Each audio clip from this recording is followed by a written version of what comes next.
2 minutes pour comprendre, aujourd'hui, les parfums d'intérieur. Alors, je suis avec le professeur Denis Charpin, vous êtes pneumologue allergologue, membre expert de l'ARCA et président de l'APA.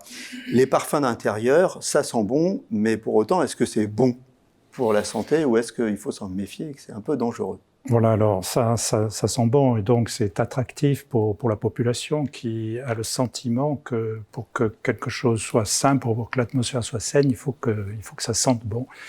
Mais les parfums d'intérieur sentent bon parce qu'ils libèrent des produits chimiques. Et c'est d'autant plus vrai des encens. Et donc tous ces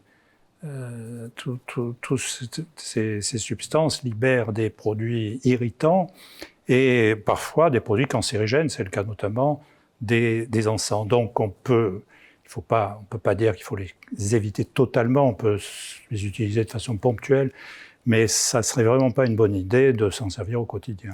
Et ces parfums qui ne sont pas des encens, mais qui sont, vous savez, dans des bouteilles, et puis il y a des bouts de bois là, qui trempent dedans, et ça diffuse un parfum, ça c'est anodin ou non, quand même, c'est pas anodin, parce c'est un peu nocif à la si longue. on s'en sert régulièrement, ça n'est pas anodin, mais c'est moins dangereux que les encens, parce que les encens brûlent.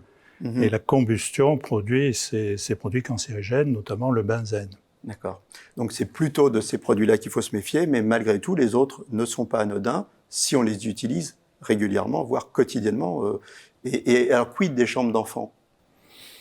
Les chambres d'enfants, il faut éviter aussi ces parfums d'intérieur, bien sûr. Hein. Bien sûr. Et éviter aussi, bon ça je crois que ça commence à être connu, éviter les peintures, éviter de préparer la chambre de bébé.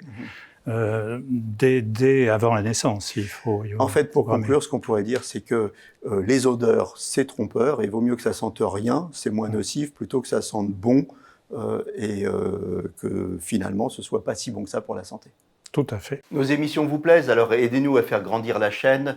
Pour parler santé au plus grand nombre, partagez, likez, abonnez-vous.